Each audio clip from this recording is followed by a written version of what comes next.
Right. And sounds like it's going to be an easier thing to do than to build up a manufacturing business out here. I mean, the manufacturing sector is still very vibrant, and there's an organization called LIF, Long Island Forum for Technology, that is pretty much the premier advocate, I would say, for manufacturers. And you don't forget about the manufacturers. I mean, again, Accelerate is focusing on entrepreneurial startup companies coming out of these research institutions. Yep. But we still have a rich, long history in our manufacturing companies, and we need to support them as well. And the beautiful thing about Ronkonkoma is, I know that I've had many discussions with the supervisor in the town of Islip, fully supports Ronkonkoma. In fact, we're talking now about with county legislators and the county executive in terms of trying to get some funding put together for a sewer plant over in Ronkonkoma that will really kickstart that development project. But Phil Nolan has very aggressive plans for what he calls West Side development of his airport. He really wants to put like an industrial park over there that may involve manufacturers. And the west side of the airport, that's right by Ronkonkoma? You got it. So it could be an incredibly exciting play. But in terms of attracting existing large manufacturers to the region, that really goes to the issue of our image. Because we have to overcome that image of being not business friendly, heavily taxed, and so forth. And we have to get out there in the national marketplace and rebrand ourselves, really. Yeah, I think it wouldn't be terribly difficult. I know we're Long Island's largest. Long Island is the largest. How was it? Not. I can't think of what it was. Playground area. Oh, you mean like a recreational tourism Correct, area? right. It's clearly in New York State one of the premier tourism destinations with all of our wonderful beaches. Sure. We have wonderful schools, wonderful sense of community, and you're still only, for most of Long Island, you're within an hour or so of New York City, so you can take advantage of all the wonderful opportunities in the city. It's a great place to live. We all know that when we live on Long Island. It's a great place to raise your kids, and frankly, when you really boil it down and you talk to business owners, it's a great place to do business. You're near huge ports, you have good transportation systems in and out of Long Island, and really smart people. When you really boil it down, what is our strategic asset that we have that we can compete with anybody with? And that's our really smart people, our highly educated workforce that can staff up these high-tech companies and these complicated companies. How can businesses start to get involved with these? With the Ronkonkoma hub. So Ronkonkoma is basically, you get the train station, and then there's some building, some office space that's around over there. So for the Ronkonkoma hub to really come to life, we're going to need a lot of builders involved with this, from both the residential side and also on the office space side. So where could people go in order to find out about participating? Well, right now I would go through our economic development office, headed up by Lisa Mulligan, Fred Braun's over there as well, Jimmy Morgo. That would be the first point of contact. Go in through the economic development division. And they can kind of steer you through all the various things that are happening at Ronkonkoma. We're about to start a process that would involve funding for a sewer plant, some transportation funding, as well as talking about potentially picking a master developer for the project. That doesn't really involve what you're talking about, the smaller businesses, but through our economic development office, I think businesses that are interested in that project can keep updated on it and can engage in the process. Right. Yeah, because I would think that the larger businesses know everything that they would need to know, and they could go in there and bid on whatever portions of the project. But the smaller businesses that we're really trying to support in a number of these projects, and even the Accelerate Long Island project, I can only imagine how many people that could positively impact into different businesses and supporting businesses along the way. It's just a matter of knowing where to go to get started if you are a landscaping company. You want to be involved in the street design. Well, I would recommend that any business that wants to learn more about the town, get more involved, join the BBAC. The council is a wonderful mechanism for communicating not only with the supervisor but with the council members and all the departments, and it's a wonderful way to get information, whether it's information about Ronkonkoma, whether it's information about RFPs that might be issued, information about business issues just generally, information about our Blight to Light initiative, which we've kicked off in the past year and it's proving to be very successful. All of those and more you can learn through the BBAC, so I would urge businesses to join the council. Yeah, the Business Advisory Council is certainly really trying to ramp up their efforts with going out and being much more visible in the community, much more accessible in the community, and that will help to bring these different ideas together and to see what people are really looking for, what businesses are really looking for. I agree, and it's a great bunch. I mean the energy in the room whenever the council meets, you know this, Brian. I have to say so. Yeah, I'm part of it. So it's a good bunch of business owners that are community and civic minded. And they add a tremendous amount of value. I mean, you know, we have I deal with a lot of issues. That's great. That's my job. But the BBAC makes it a pleasure to deal with the business community because they add value, and that's the most important thing. yeah. Now we're really trying to focus ourselves on the businesses that are over here on Long Island, specifically over in Brookhaven. The Accelerate Long Island program is out there to try to help startup businesses in the technology sector. The Ronkonkoma Hub is going to be another great asset and a great way for businesses to, let's say, congregate together for that, to help support each other, either from the sharing of ideas or just being a general location and the proximity to the city. There's also the Blight to Light program. Right. Now that's another program that a lot of folks can get involved with at various levels of business from the real estate side. Exactly, I mean, and that it's principally a real estate play, and the notion is pretty simple. Driving around the township, you see all of these blighted locations. Let's call it what it is. They're blighted.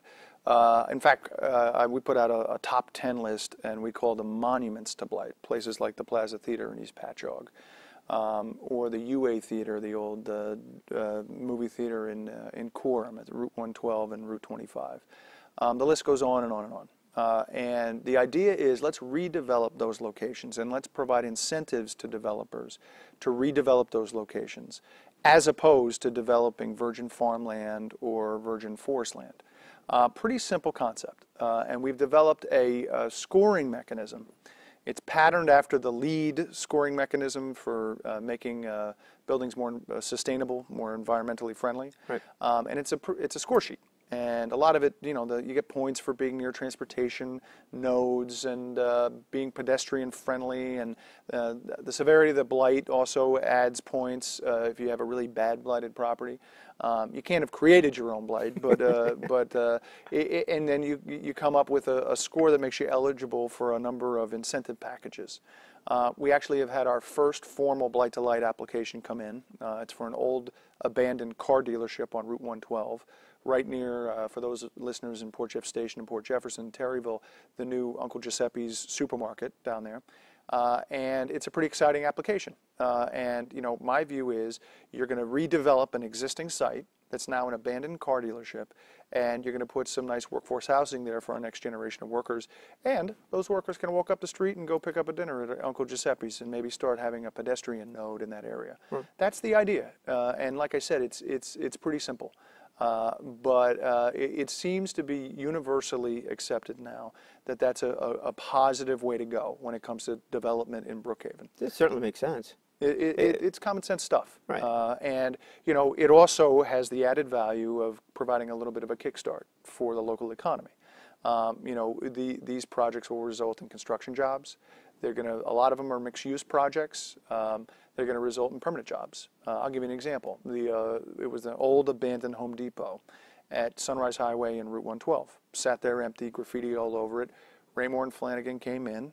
They rebuilt the whole thing, put a beautiful store in there, and on the other side of the building there's going to be a supermarket. So you're going to have construction jobs, and then you have permanent jobs, and you remake one of the major intersections in Brookhaven, and it looks much, much better now. Yeah.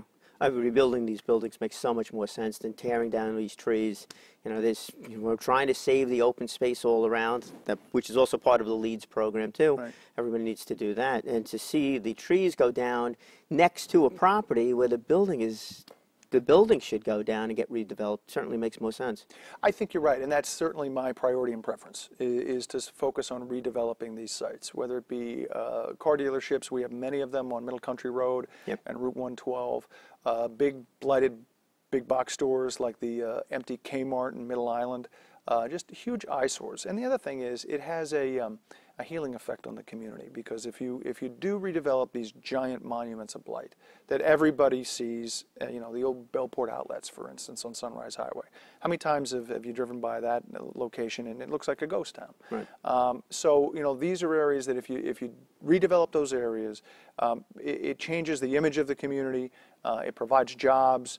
And like you mentioned, it doesn't touch the virgin farmland that we all want to protect. Yeah, without a doubt. And it's a constant reminder. You know, you look at a building that's just sitting there with the graffiti on it, it's a constant reminder that nothing's happening. Where on the other side of it, if you're looking at the construction material that's going on and the equipment that's going to be there, it certainly puts it all in a totally different light. Yep, and we never, you know, in suburbia, let's face it, we never thought we'd be in this place.